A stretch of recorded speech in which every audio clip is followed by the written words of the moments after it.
In the bustling heart of Seoul, on a cold night in November 2008, a tragedy unfolded that would shake the city's underworld to its core. The heir to one of Korea's most feared crime syndicates, a newborn infant, was declared stillborn, leaving a trail of despair and unanswered questions.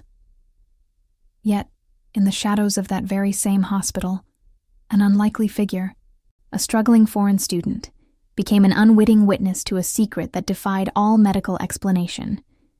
Her desperate act of compassion would ignite a chain of events, revealing a truth far more complex and dangerous than anyone could have imagined. Before we dive into this incredible story, make sure to hit that like button, subscribe to the channel for more captivating true tales, and let us know in the comments where you're watching from. Ji-hoon was a name whispered with a mixture of fear and grudging respect across the illicit networks of South Korea. As the ruthless leader of the Black Dragon Syndicate, his reputation preceded him like a dark cloud, casting a long shadow over the city. His eyes, often described as chips of obsidian, rarely betrayed emotion, and his voice, when it came, was a low, guttural rumble that commanded absolute obedience. Yet, beneath this formidable exterior lay a heart fiercely devoted to one person, his pregnant wife, Min-seo. For all his cold demeanor in the brutal world of organized crime, Min-seo was his anchor, his soft spot, the very reason he sought to consolidate his power and secure his legacy. The birth of his child was not just a personal joy. It was the ultimate protection for his lineage, a symbol of his enduring strength and the future of the Black Dragon. He envisioned a life where his child would inherit not just his empire, but also the peace and stability he had fought so ruthlessly to establish. Then came the night that shattered everything. Min-seo's labor began suddenly, violently, a brutal ordeal that doctors struggled to control. Hours bled into an eternity of agonizing screams and hushed, frantic medical consultations. Ji-hoon paced the sterile hospital corridor, his usual composure crumbling with every passing minute. When the head doctor finally emerged, his face etched with grim exhaustion, his words were a death knell. "We are so sorry, Mr. Ji-hoon," he began, his voice barely a whisper. The baby was stillborn. The world, for Ji-hoon, ceased to exist. The sterile hospital environment, designed for life, transformed into a tomb for his hopes, a stark white canvas stained with the blood of his dreams. He refused to believe it, his mind rebelling against the cruel finality of the diagnosis.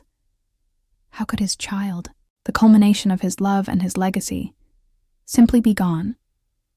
Unseen and unheard, moving through the periphery of this unfolding tragedy, was Aisha, an African-American exchange student. She was an outsider in every sense of the word, navigating the bustling, yet often isolating streets of Seoul. Her days were spent in classrooms, her nights toiling away as a cleaner in the very hospital where Ji-hoon's world had just imploded. Aisha's motivation was simple, yet profound. To earn enough money to support her family back home, to send remittances that would lift them from poverty, and to escape the specter of her own past struggles. She was often overlooked, a quiet shadow diligently performing her duties, her presence barely acknowledged by the frenetic medical staff. After the devastating news, Aisha was assigned to clean the delivery room where Min-seo had given birth. The air still hung heavy with the scent of antiseptic and something more primal, the lingering ghost of pain and loss. As she meticulously wiped down surfaces, her movements practiced and efficient, her eyes fell upon a small, bundled form on a nearby gurney. It was the stillborn infant, wrapped in a plain white sheet, seemingly lifeless, awaiting transfer to the morgue. A profound sadness washed over her, a quiet empathy for the unknown parents who had just endured such a profound loss. Then she saw it. A faint, almost imperceptible tremor. A tiny, fleeting movement beneath the sheet. Aisha froze, her heart hammering against her ribs. Initial disbelief warred with a terrifying flicker of hope, Had she imagined it? Was it just her mind playing tricks? A cruel hallucination brought on by exhaustion and the solemn atmosphere? She leaned closer, her breath catching in her throat, her eyes fixed on the small bundle. There it was again, a subtle twitch.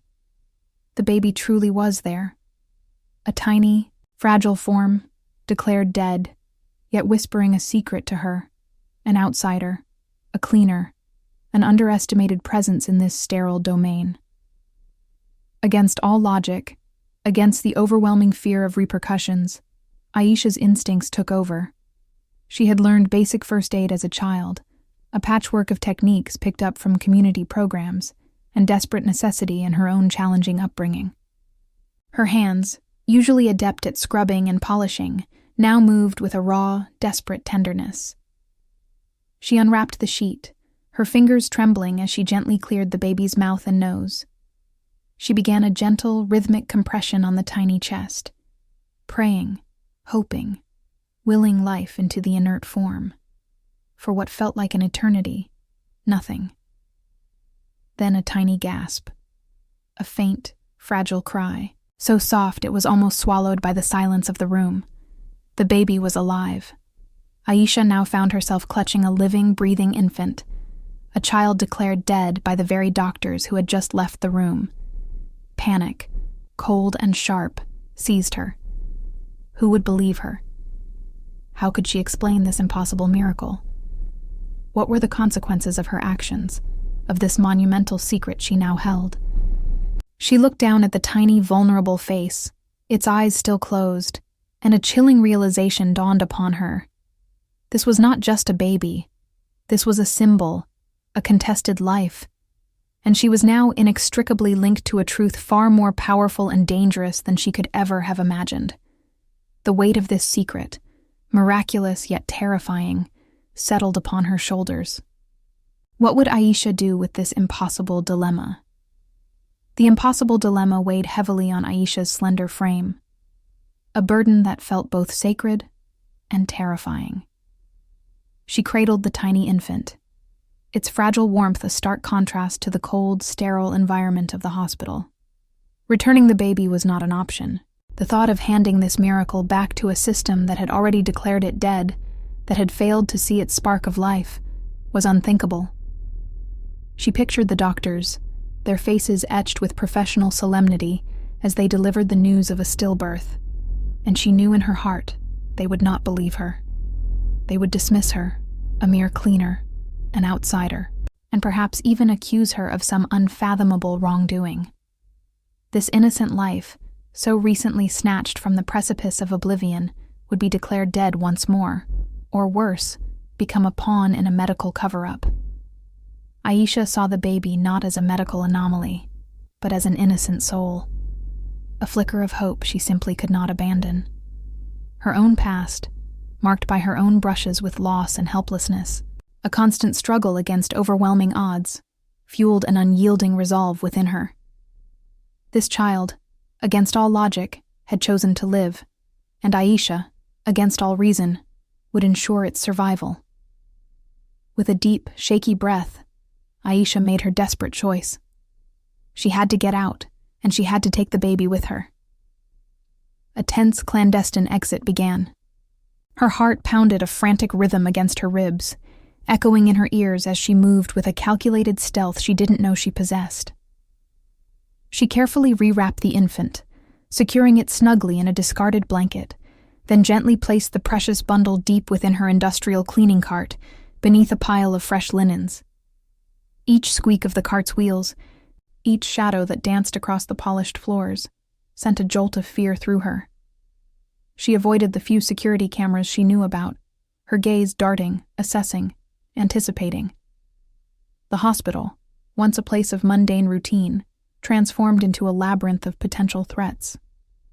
Finally, she pushed through the automatic doors, emerging into the biting cold of the Seoul night. The city outside was a bustling, indifferent beast, its neon glow reflecting off the wet pavement, oblivious to the momentous secret she carried. Aisha made her way back to her cramped, rented room, a tiny space that served as her sanctuary and her prison. Once inside, with the door locked and bolted, she carefully unwrapped the baby. The infant, miraculously, was quiet, its tiny chest rising and falling in a steady rhythm. Aisha's resources were painfully limited. She had little money, few supplies, and no experience with newborns. Yet, her instinct took over. She found a clean, soft t-shirt, tearing it into strips to improvise diapers. She warmed a small amount of powdered milk she had for herself, offering it with a makeshift dropper. The baby, with an almost primal hunger, eagerly accepted the nourishment. As the infant fed, a profound, overwhelming fear settled upon Aisha.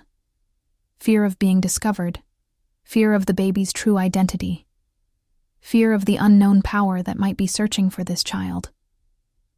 Meanwhile, in a different part of the city, Ji-hoon, the ruthless leader of the Black Dragon Syndicate, performed a private, somber funeral for his lost child. The ceremony was austere, devoid of the usual pomp, a reflection of his shattered world. He watched as a small, empty casket was lowered into the earth, his face a mask of cold fury and profound grief.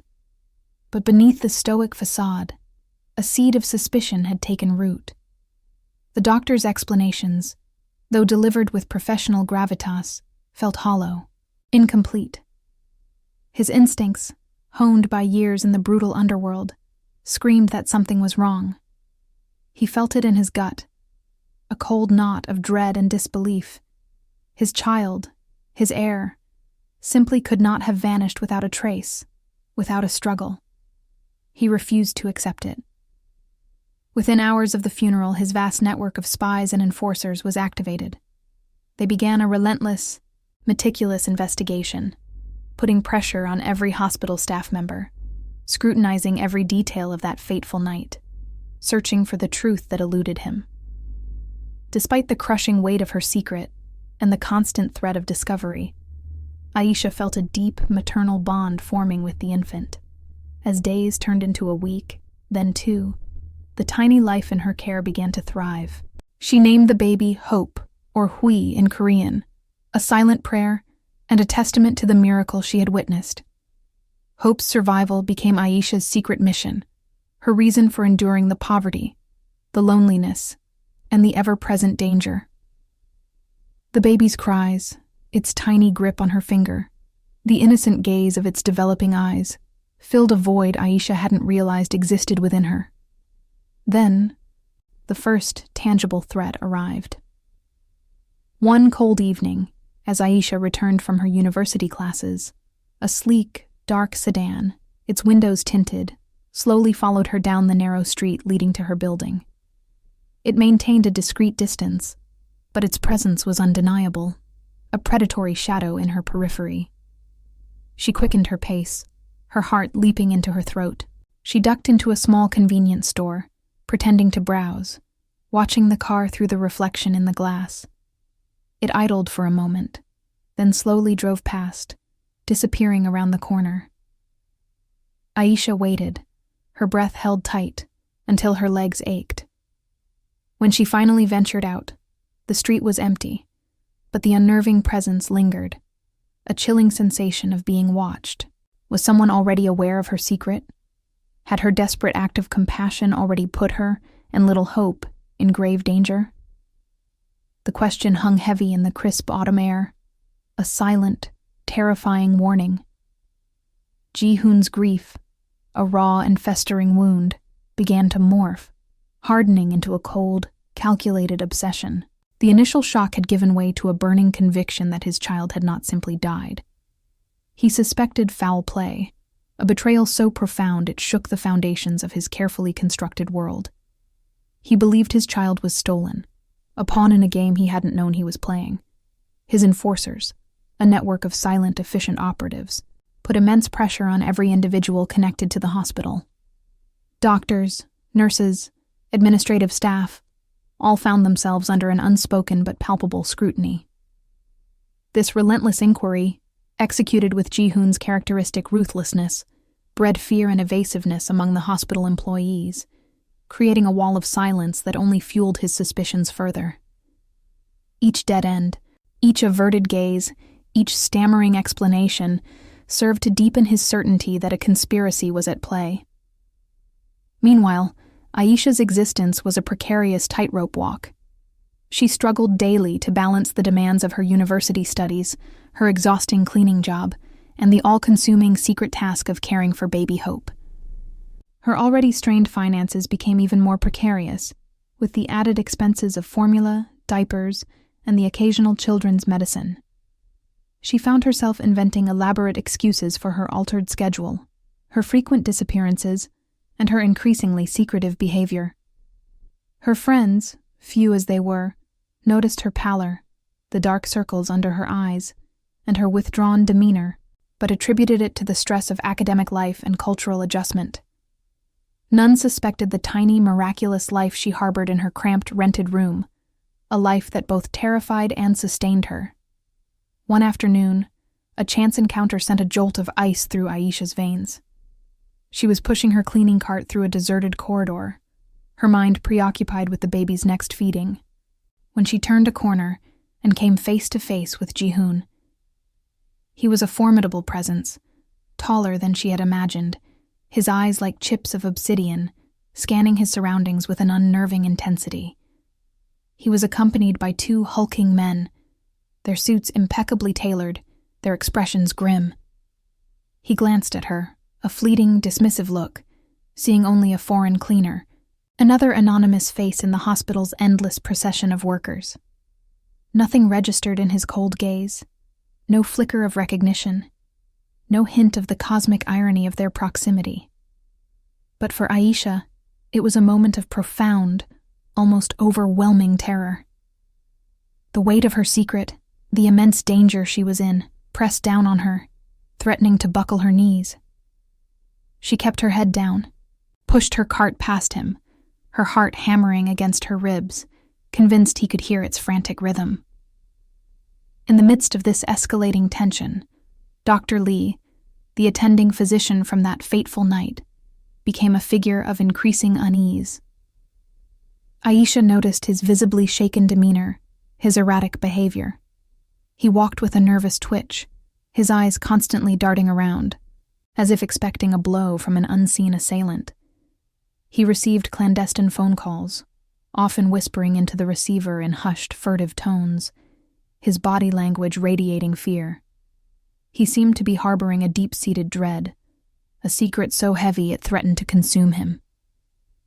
Aisha, ever observant, began to suspect external pressure, a conspiracy that reached higher than she could possibly imagine. Aisha's love for Hope, a fierce and instinctive bond, transformed her. She became hypervigilant, shielding the baby from every potential threat, both real and imagined. She noticed patterns, subtle signs that had previously escaped her attention. The same dark sedan she had seen earlier occasionally reappeared, parked a block from her apartment. The same man, always in a dark suit, seemed to be loitering near her usual bus stop. These weren't random occurrences. They were subtle indications of surveillance, a chilling confirmation that the world was indeed closing in.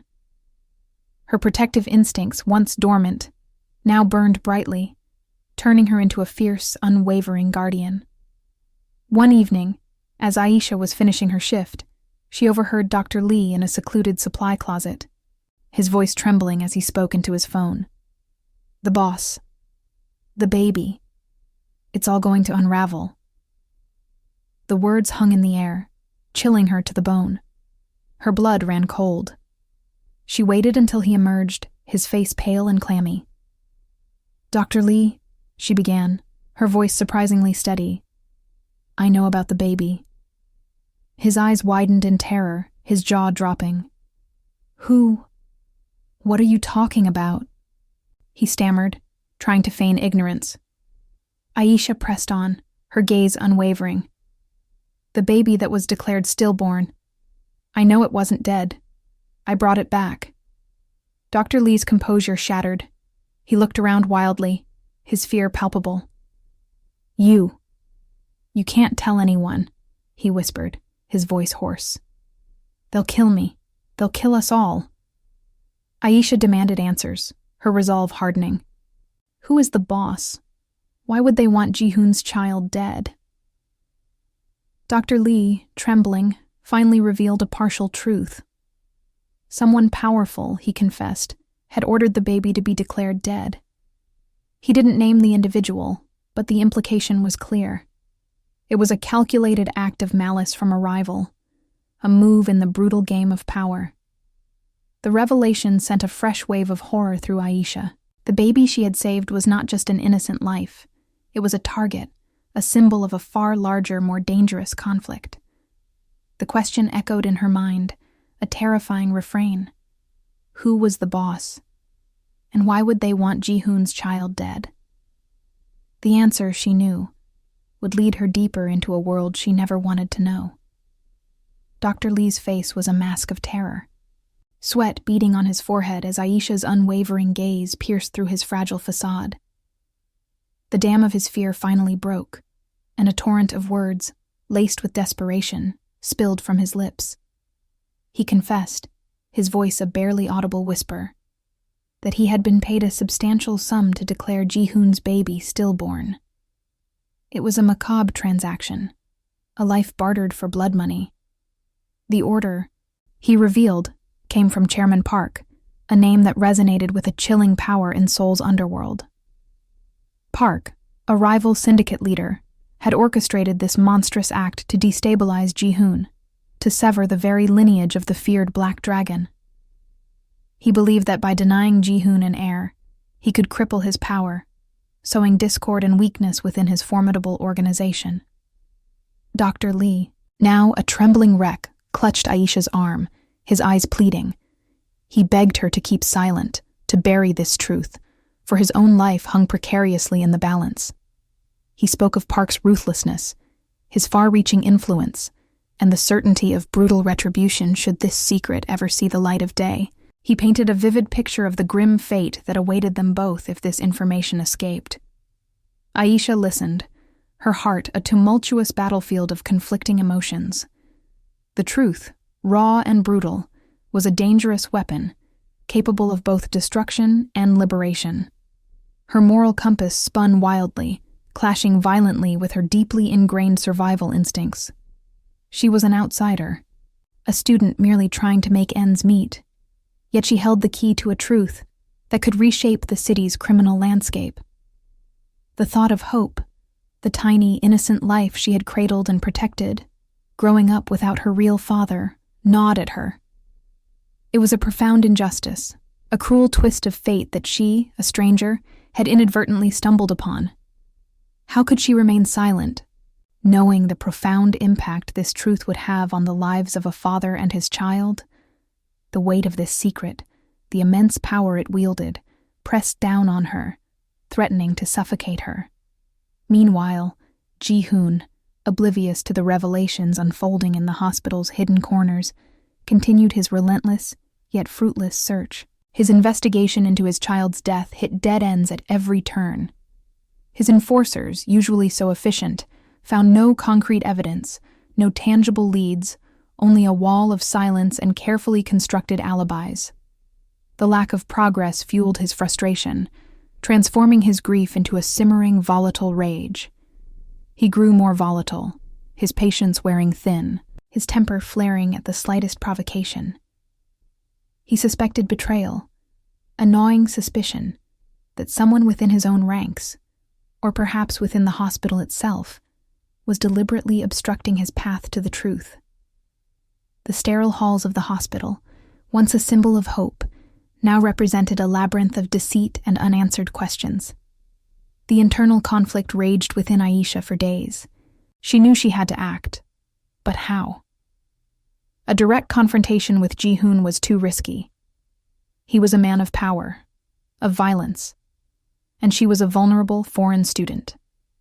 He might not believe her, or worse, he might silence her to protect his syndicate's reputation. She needed a way to unveil Hope's existence, to plant a seed of doubt that would blossom into undeniable truth without directly exposing herself to immediate danger. She carefully planned her approach, meticulously considering every detail. She knew Ji-hoon had a routine, a path he often took when visiting his wife's memorial. She found a tiny, personalized baby's booty, one she had painstakingly crafted from a remnant of yarn she found, a small, tangible piece of hope. It was a delicate, almost imperceptible clue, but she hoped it would be enough. She left it strategically placed near his usual route, a silent message in a chaotic world.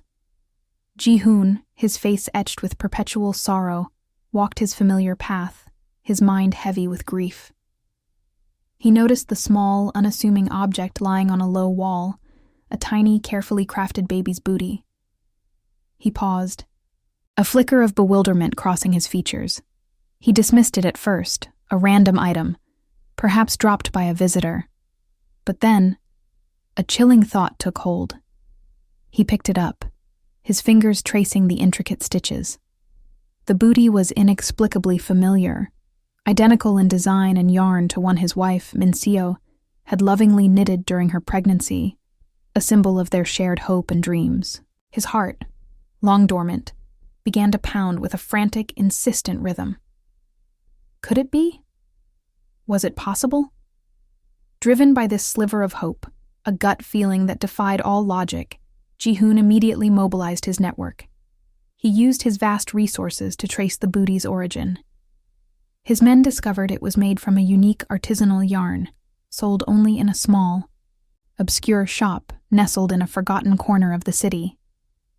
As his men moved, Aisha, anticipating his next move, orchestrated her own.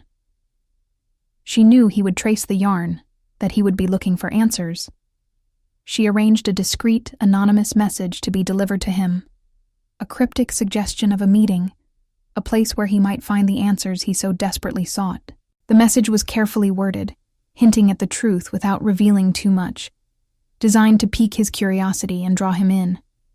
A secluded warehouse on the outskirts of the city, a place where shadows danced and secrets thrived, was chosen as the rendezvous point. The air crackled with unspoken tension, a dangerous game of cat and mouse about to begin. The question hung heavy in the air. Will Ji-hoon believe Aisha, a complete stranger? Will this clandestine meeting expose them both to Chairman Park's ruthless gaze, plunging them deeper into a world of unimaginable peril? The cold, damp air of the abandoned warehouse bit at Aisha's exposed skin, but her focus remained unwavering, her grip on the sleeping infant in her arms firm. The vast, echoing space felt heavy with unspoken threats, a perfect stage for the dangerous gamble she was about to take. Across the cavernous floor, Ji-hoon emerged from the shadows, a formidable silhouette flanked by a dozen heavily armed men. His eyes, usually cold and unreadable, bore into her with an intensity that promised both danger and a desperate, almost fragile, hope. He was wary, his hand instinctively resting on the pistol holstered at his hip, his men fanning out behind him, their gazes sweeping the desolate surroundings for any sign of a trap. Aisha, a lone figure in this den of wolves, met his gaze, her heart pounding a frantic rhythm against her ribs, yet her composure remained intact. She had come too far, risked too much to falter now. With a deep breath that steadied her nerves, Aisha walked slowly towards Ji-hoon, each step deliberate, measured. She stopped a few feet from him, the silence amplifying the soft, rhythmic breathing of the baby nestled against her. Then, with a gentle, almost reverent motion, she carefully placed the tiny bundle into Ji-hoon's waiting, albeit hesitant arms. The moment was suspended, an eternity passing in the space of a heartbeat. Ji-hoon looked down, his eyes widening almost imperceptibly as they fell upon the infant's face. The baby stirred, a soft whimper escaping its lips, and in that instant, the world shifted.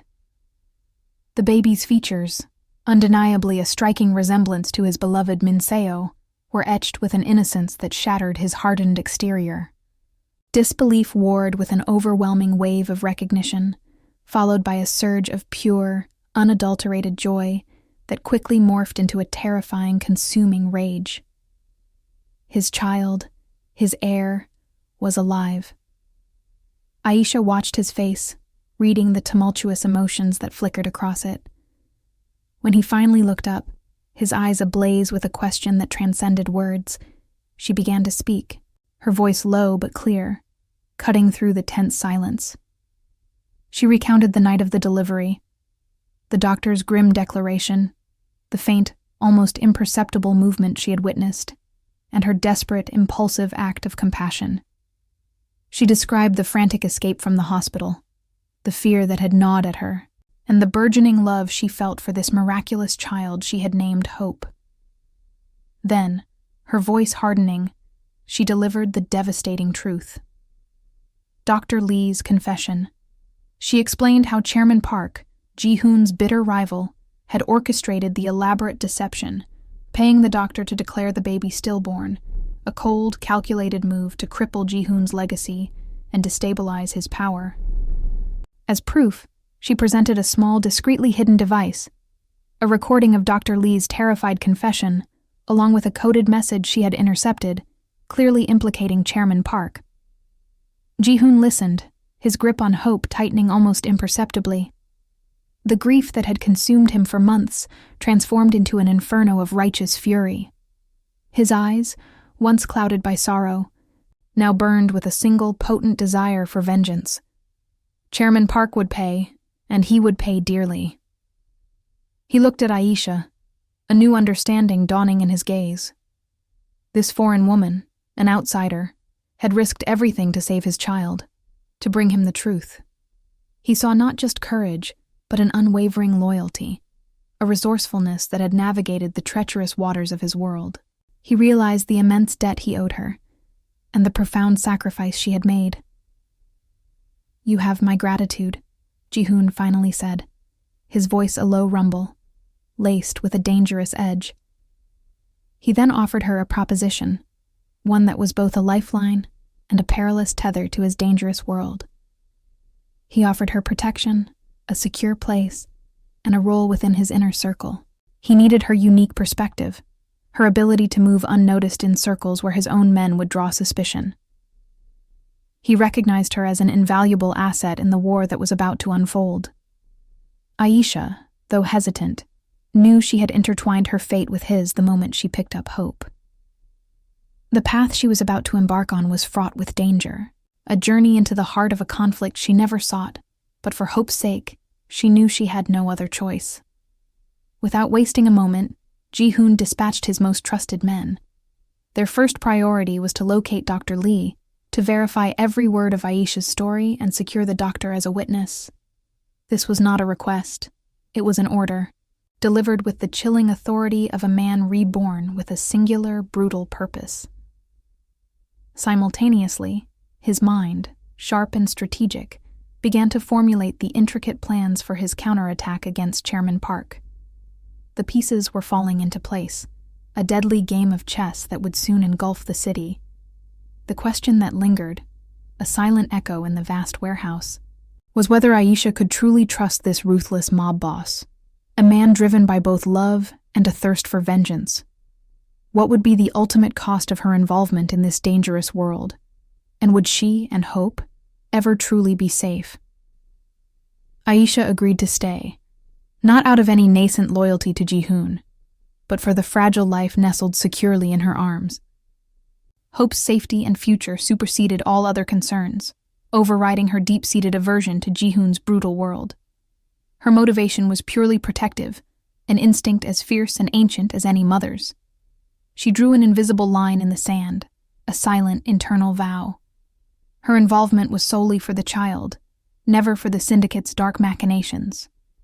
She would be Hope's guardian, an anchor of innocence in a sea of corruption, but she would not become a pawn in their bloody games. Ji-hoon, understanding her unspoken terms, ensured her comfort and security. Aisha and Hope were moved to a luxurious, yet discreet apartment within a fortified complex, a gilded cage designed for protection. Resources were abundant, a stark contrast to her previous life of scarcity. Here, shielded from the immediate chaos, Aisha began to witness the brutal realities of the syndicate firsthand. The whispers of Ji-hoon's enforcers, the hushed phone calls, the sudden disappearances of men who had displeased him, all painted a vivid, disturbing picture. She struggled to reconcile the gentle giant who cradled hope with such tender reverence, his eyes softening with an almost unbearable love, with the ruthless leader who commanded fear with a single glance. The duality was unsettling, a constant reminder of the dangerous tightrope she walked. Meanwhile, Chairman Park, a man whose ambition had blinded him to the consequences of his actions, slowly unraveled. The news that Ji-hoon's child was alive, a direct refutation of his carefully laid plot, sent him spiraling into a desperate frenzy. His plan had not only failed but had backfired spectacularly, igniting the wrath of the Black Dragon. He increased pressure on his extensive network, demanding answers, his voice hoarse with frustration as he sought the missing child. Paranoia began to seep into his inner circle. He suspected a traitor, someone who had alerted Ji-hoon, or worse, had helped the child escape. The walls of his empire, once thought impenetrable, now felt as though they were closing in. Ji-hoon, a master strategist, moved with calculated precision. He utilized the information Aisha had provided, the subtle cracks in Park's defenses, to undermine his rival's operations. His attacks were not overt, sweeping raids, but surgical strikes, designed to cripple Park's infrastructure. Supply lines mysteriously vanished, key information networks were disrupted, and alliances Park had meticulously built began to fray under the relentless, unseen pressure. Through it all, Ji-hoon maintained an unwavering focus on Aisha and Hope. He knew they were Park's ultimate target, the symbol of his failure and the key to his revenge. Their safety was paramount, a non-negotiable condition in this unfolding war. He kept them hidden, a precious secret guarded with every resource at his disposal. During these tense days, a subtle, almost imperceptible shift began to occur in the dynamic between Aisha and Ji-hoon. He often observed her with Hope, watching as she sang soft lullabies in a language he didn't understand, her face alight with an unselfish love that transcended their perilous circumstances. He saw her unwavering devotion, a stark contrast to the transactional relationships that defined his world. He began to see her not merely as a means to an end, a valuable asset in his war, but as a person of profound integrity, a woman who had acted out of pure, unadulterated compassion. A subtle, unspoken respect started to form between them, a fragile bridge built over the chasm of their vastly different lives. The fragile peace of their hidden sanctuary was shattered one cold evening. Park's men, driven by a desperate lead, launched a surprise attack on one of Ji-hoon's safe houses. It was a brutal, swift assault, a clear message that Park was closing in. Ji-hoon's men, ever vigilant, managed to repel the attack, but it was a close call. Aisha and Hope, who had been scheduled to move to that very safe house the following day, narrowly escaped capture. The incident confirmed Ji-hoon's gravest fears. Park knew the baby was alive, and he was actively hunting them, his desperation making him more dangerous than ever. The lines in the sand had been drawn, and the war was no longer just about power. It was about survival. The question now was, how would Ji-hoon protect Aisha and Hope from Park's relentless, increasingly violent pursuit? The chilling attack on the safe house served as a stark, violent reminder of the ever-present danger. Ji-hoon, his face etched with grim determination, immediately ordered Aisha and Hope to be moved to an even more secure, undisclosed location, a fortress of steel and silence that no one outside his most trusted inner circle knew existed. The move was swift, efficient, yet Aisha felt the walls of her world closing in. The heightened security, while necessary, brought with it an oppressive sense of paranoia. Every shadow seemed to hold a threat, every distant siren a harbinger of doom. Ji-hoon became obsessively protective, his eyes scanning every corner, his trust in others dwindling to almost nothing. Aisha, for her part, felt increasingly trapped, the weight of her secret life pressing down on her, suffocating her spirit. The vibrant city of Seoul, once a beacon of opportunity, now felt like a gilded cage. Ji-hoon's quest for vengeance, ignited by the near loss of hope, became all-consuming. His grief, once a quiet, simmering ember, now roared into a destructive inferno. He ordered increasingly violent retaliations against Park's syndicate, each strike more brutal than the last. He was a storm, tearing through the underworld, leaving a trail of destruction in his wake. Aisha, from her secluded sanctuary, bore witness to the dark side of his power. She saw the fear in the eyes of his men, heard the hushed reports of broken bodies and shattered lives.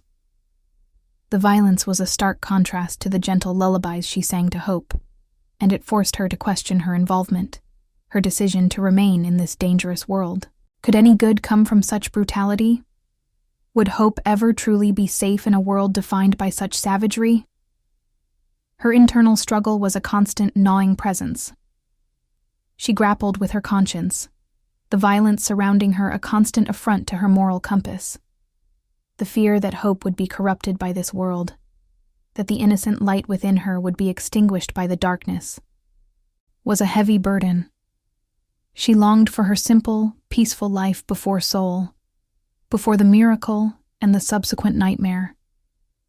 She yearned for the quiet anonymity of her past, a stark contrast to the high-stakes drama that now defined her every waking moment.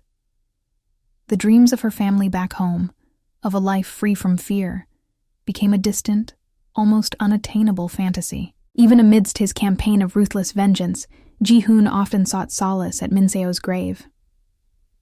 Aisha, sometimes observing from a discreet distance, would see him there, a solitary figure in the fading light. He would speak to her, his voice a low rumble, promising justice, promising that their child was safe. In those moments, Aisha caught a fleeting glimpse of the man he was before the tragedy, the man capable of deep love and profound grief. She realized that his grief was not just a powerful force, but a destructive one, fueling his every violent act, blurring the lines between justice and pure, unadulterated rage. It was a cycle of pain, and she wondered if it would ever end. Chairman Park's empire, once formidable, now crumbled under Ji-hoon's relentless attacks. His desperation grew with each passing day, his resources dwindling, his alliances fracturing. He became reckless, making mistakes, creating opportunities that Ji-hoon seized with brutal efficiency. His focus, however, remained singular, finding and eliminating hope. He knew that as long as the child lived, Ji-hoon's claim to power, his legacy, would be secure. He would stop at nothing to remove that symbol of hope, that living testament to his failure. The precarious balance of power, already teetering on the brink, was shattered by a betrayal from within.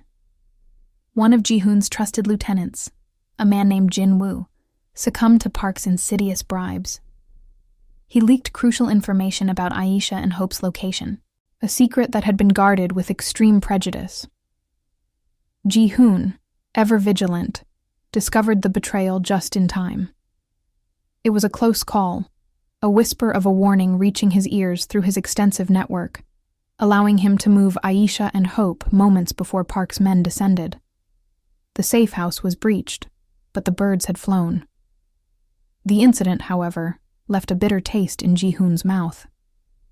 Not only had his child been almost compromised, but the betrayal came from someone he had trusted, a wound that cut deeper than any physical attack. The question now was how Ji-hoon would deal with this internal betrayal, and how close, terrifyingly close, Park had come to capturing Hope. The game had just become even more personal, and the stakes impossibly high. The compromised safe house, once a sanctuary, now lay in disarray, a testament to the close call. Aisha, with Hope clutched tightly to her chest, had barely escaped the clutches of Park's men.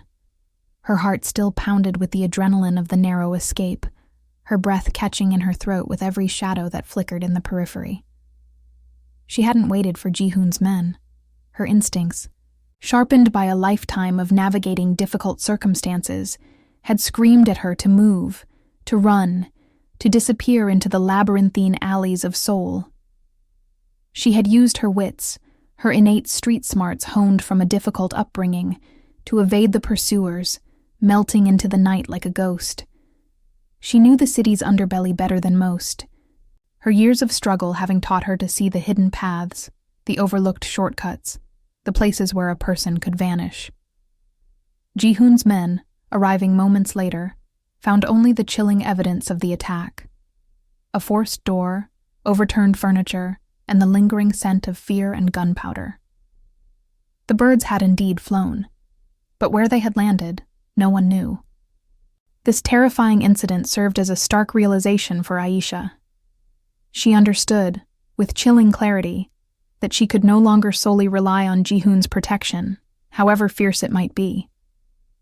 His world, with its inherent betrayals and constant threats, was too volatile, too unpredictable. Hope's safety, ultimately, rested in her own hands. A new resolve solidified within her, a steely determination born of a mother's fierce love. She decided, then and there, to take matters into her own hands, to use her unique position as an outsider, an unassuming foreign student, to her advantage. Her plan began to form, a strategy that would expose Park in a way that Ji-hoon's brute force, his traditional methods of violence and intimidation, simply could not achieve. She would fight fire with truth, and in doing so, protect her child. Ji-hoon, upon learning of the attempted abduction and Aisha's subsequent disappearance, was consumed by a tempest of emotions: fury at the lieutenant's betrayal, a cold, calculated anger that promised swift and brutal retribution, despair at the near loss of hope, a raw, primal fear that gnawed at his soul. But amidst the storm, a grudging admiration for Aisha's incredible resilience and resourcefulness began to take root. She had acted decisively, protecting his child when his own carefully constructed defenses had failed. He dispatched his most loyal and discreet men to find her, not just to protect her, but to bring her back, recognizing that her independent spirit, her unconventional thinking, might be the very thing they needed. Aisha, meanwhile, had begun her secret investigation. She shed her identity as the cleaner, adopting the guise of an ordinary, unassuming student, a face easily forgotten in the bustling city. She delved deeper into Park's operations, using her apparent innocence as a cloak. She frequented places where whispers of his dealings might be heard: libraries, cafes, even some of the less reputable establishments, observing, listening, piecing together fragments of information. Slowly, meticulously, she uncovered a vast network of corruption, far more extensive than Ji-hoon had initially realized. She found evidence of Park's insidious ties to corrupt officials, judges, and even members of the police force, his influence reaching into every corner of the city's power structure. Her goal was clear: to create a public scandal so grand, so undeniable, that it would cripple Park's empire without resorting to a single act of violence. She would use the power of public opinion, a force even the most ruthless mob boss could not entirely control. Her next step was the riskiest. Aisha knew she needed an ally, someone with the platform and courage to disseminate the truth. She remembered reading about a reputable investigative journalist, known for his fearless reporting and unwavering integrity, a man named Kim Min-joon. She discreetly contacted him, a series of anonymous messages, carefully worded, hinting at a story so explosive it could bring down a criminal empire. She offered to provide irrefutable evidence against Chairman Park under the strictest condition of anonymity. Kim Min-joon, a veteran of countless battles against corruption, was intrigued. The sheer audacity of the anonymous tip, combined with the tantalizing promise of a story of such magnitude, compelled him to agree to a meeting. Aisha meticulously planned their encounter. She set up a meeting with the journalist in a public, yet discreet location, a quiet corner of an old, bustling market, where their conversation would be lost amidst the cacophony of daily life. She prepared a collection of damning documents, meticulous notes, and even some covert recordings she had managed to obtain, all meticulously organized, ready to be handed over. The weight of her mission pressed down on her, a mixture of fear and exhilaration.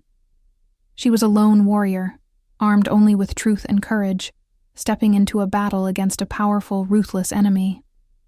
The question hung heavy in the air, a sword of Damocles above her head. Will Aisha succeed in exposing Park, or will she, despite her careful planning, fall into a trap herself, risking not only her life but hopes as well? The stage was set for a confrontation unlike any soul had ever witnessed. The air in the bustling market was thick with the scent of spices and fresh produce, a mundane backdrop to the extraordinary exchange about to unfold. Aisha, her heart thrumming a frantic rhythm against her ribs, spotted Kim Min-jun, the renowned journalist, a man whose weary eyes held a spark of unyielding determination. She approached him cautiously, a nondescript bag clutched in her hand. Their meeting was brief, hushed, punctuated by the clamor of vendors and shoppers. With a swift, almost imperceptible movement, she handed over the meticulously compiled evidence, documents, encrypted files, and the damning audio recordings. Kim Min-jun's expression shifted from professional curiosity to profound shock as he absorbed the sheer scale of Chairman Park's corruption. The intricate web of bribery, coercion, and violence all laid bare was staggering. And then, the story of Hope, the supposedly stillborn child, the miracle that defied logic and medicine, added a layer of human drama that transcended mere crime. The journalist, a man accustomed to the darkest corners of society, was visibly shaken. He looked at Aisha, a silent acknowledgement of her immense courage, and promised to publish everything.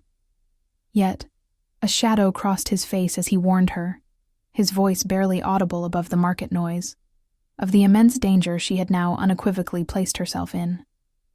Park, he explained, would not take this lightly.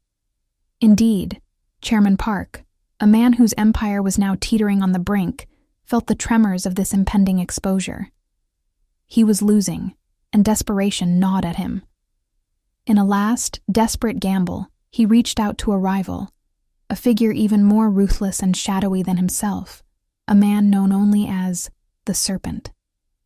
This unholy alliance, forged in the fires of mutual self-preservation and a shared hatred for Ji-hoon, instantly strengthened Park's position, making him an even more formidable and unpredictable foe.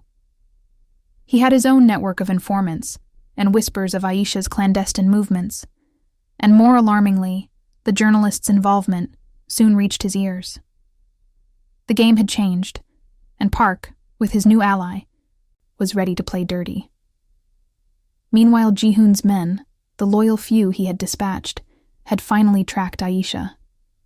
They reported her actions, her daring plan to expose Park to the public.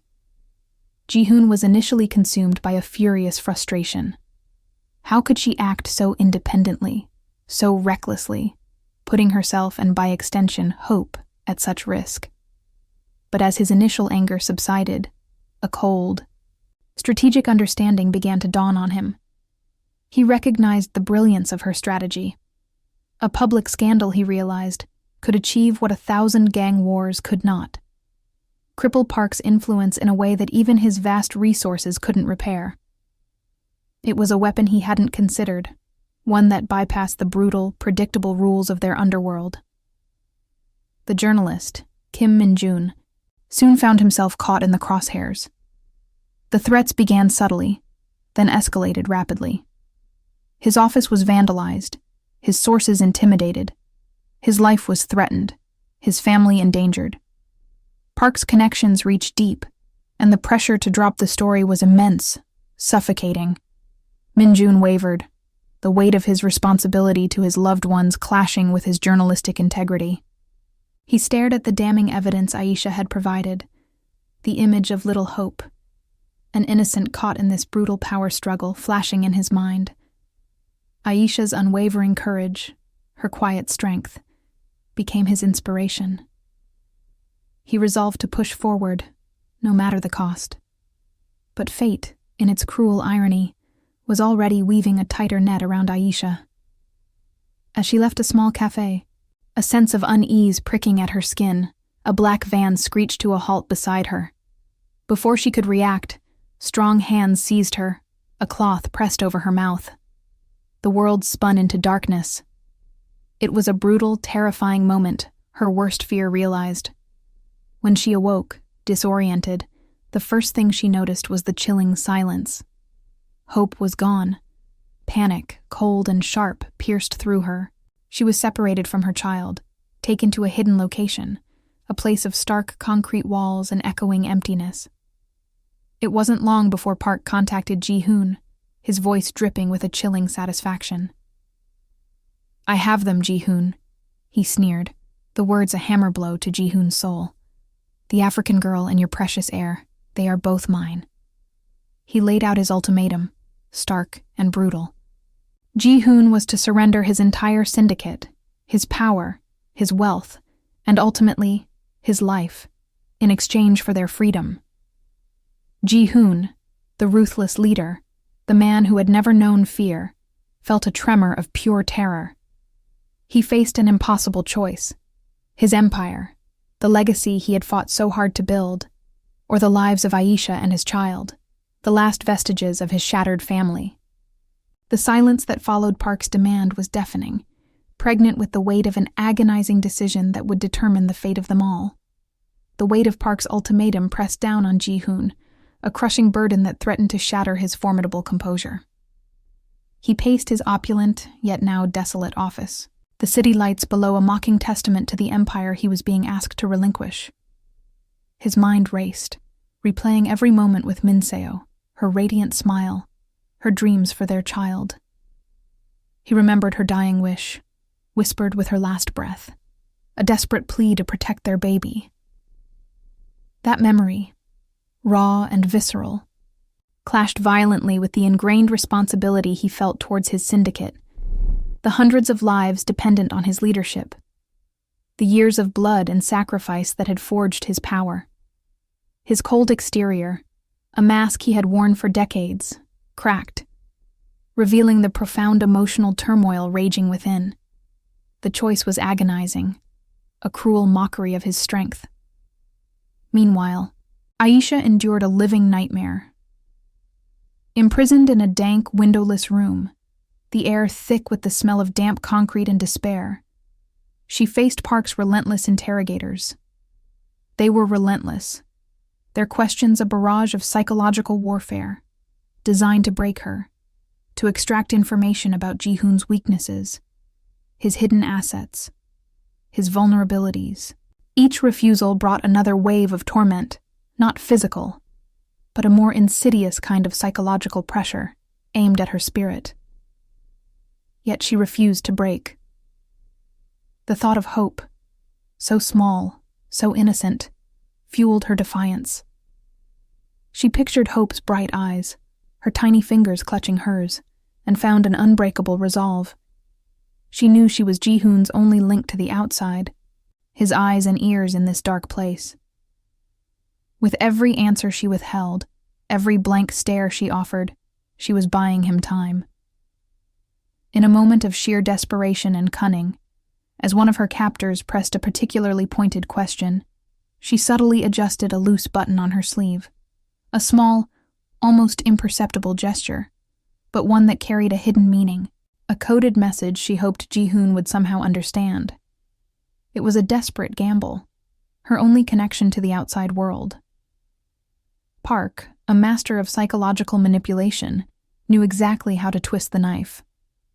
Hope was kept separate from Aisha, yet close enough for Aisha to hear her cries.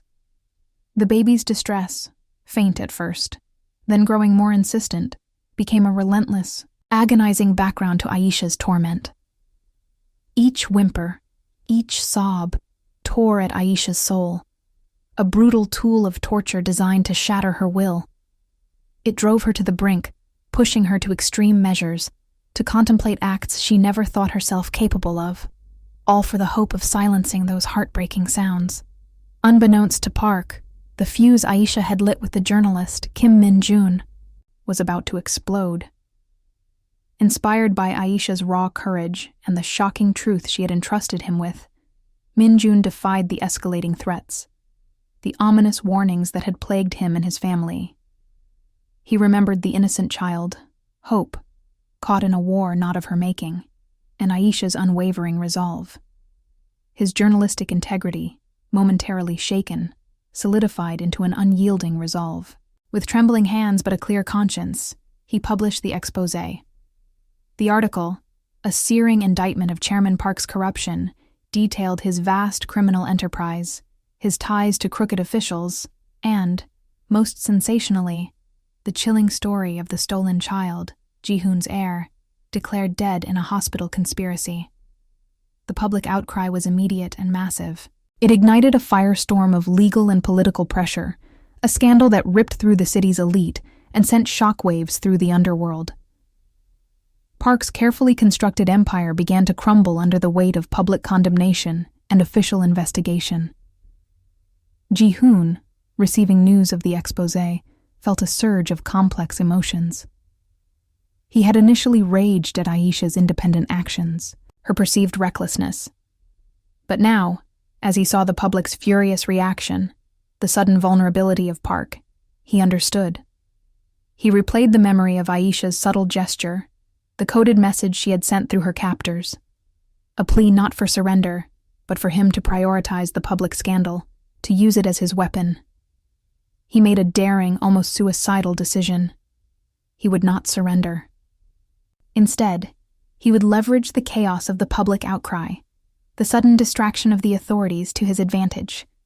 He would launch a high-stakes rescue mission, knowing it was a suicide run, a desperate gamble that could cost him everything. The final confrontation was now inevitable. Ji-hoon, fueled by a potent mix of grief, rage, and a father's fierce love, launched a full-scale assault on Park's fortress. The public scandal provided the perfect cover, drawing away police resources, creating a window of opportunity that would quickly close. It was a desperate, brutal battle, his men fighting with an almost fanatical loyalty, not just for their leader, but for the child who represented their future, their legacy. The air filled with the cacophony of gunfire and explosions, a symphony of chaos that marked the beginning of the end. The question hung heavy in the smoke-filled air.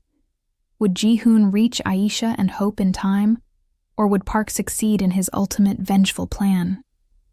The fortress, once a symbol of Chairman Park's impenetrable power, had devolved into a maelstrom of destruction, a war zone where ambition and vengeance collided with devastating force. Ji-hoon's forces, a disciplined but desperate wave of men, surged through the compound, their every move driven by the singular purpose of retrieving Hope and Aisha.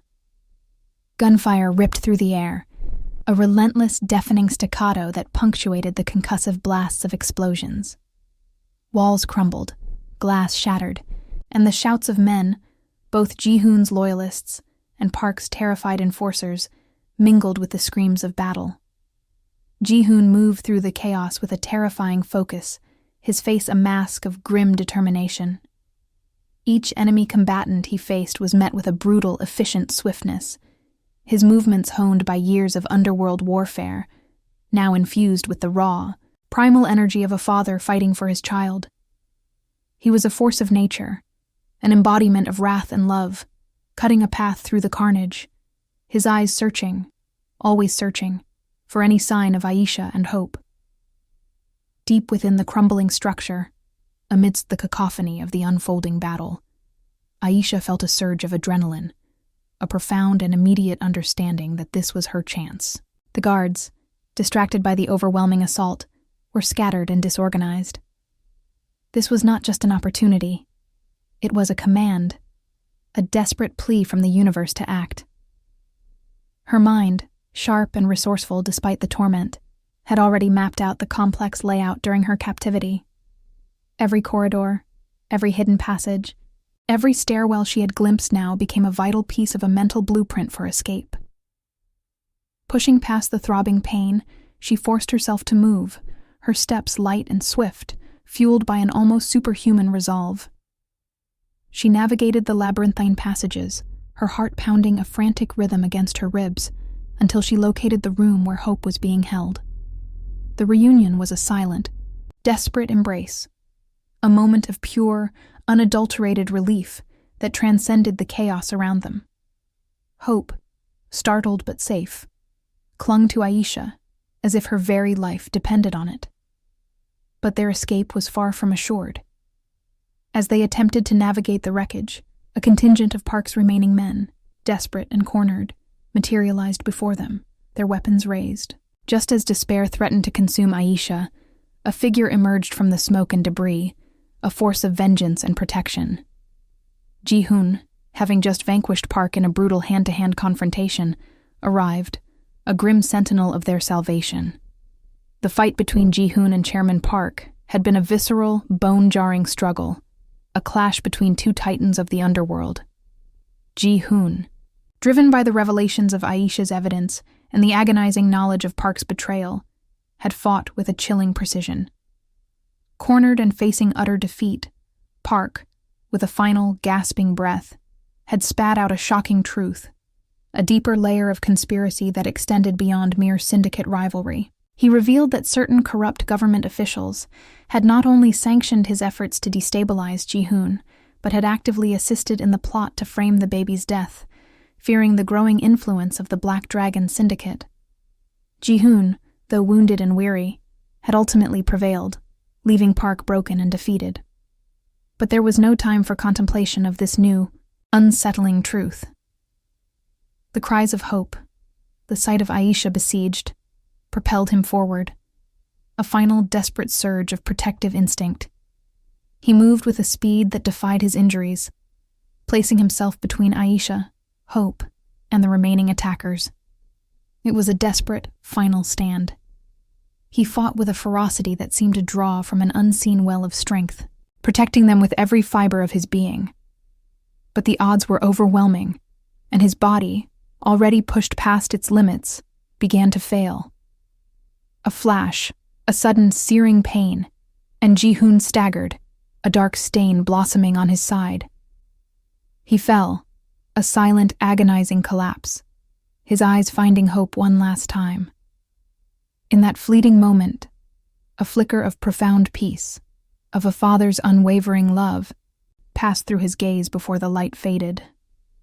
Aisha watched, her scream caught in her throat, as the man who had been both a ruthless leader and a loving father made the ultimate sacrifice, his lifeblood spilling onto the shattered concrete. The last of Park's men, disoriented and leaderless, were swiftly apprehended as the wail of sirens grew louder, piercing through the lingering echoes of gunfire. The police, followed closely by other authorities, swarmed the compound, their actions fueled by the public outcry generated by the journalist's exposé and the unmistakable signs of a full-scale battle.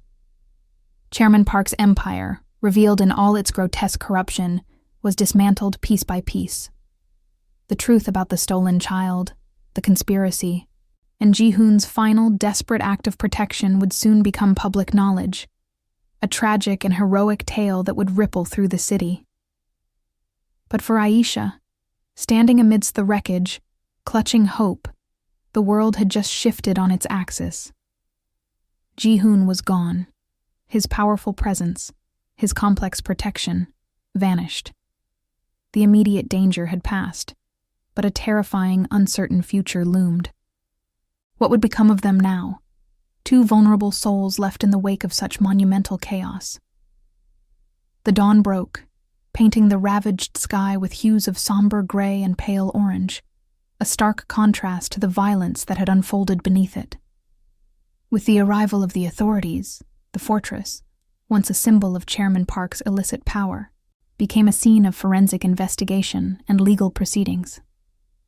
Park himself, wounded and defeated, was taken into custody, his reign of corruption brought to an ignominious end.